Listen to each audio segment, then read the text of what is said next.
የመኖሪያ ቤት አሁን በዚህ 9 ወር ብቻ 5600 መኖሪያ ቤቶችን ገንብተን እነኚህ ቤት ለወዳደቀባቸው ላረጀባቸው ቤት ጠይቀው ለረጅም ጊዜ ከተማው ላይ ሲጠብቁ ለነበሩ ሰዎች መስጠት ችለናል።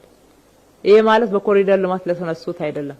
በኮሪደር ልማት ለተነሱት 9700 ቤቶችን ያቀረብነው ምንም ቤት ላልነበራቸው በጥገኝነት በደባልነት ቆጥ የመሳሰሉትን ሰርተው የቀበሌ ፓርሰል ውስጥ አንዳንድ ነገሮችን ለጣጥፈው ይኖሩ የነበሩ ወደ 2000 የሚሆኑ የከተማችን ነዋሪዎችም ራሳቸውን ችለው እንዲኖሩ በመጠለያ መልክ ሰርተን እነሱንም ጭምር መኖሪያ ስፍራ እንዲያገኙ ማድረግ ችለናል።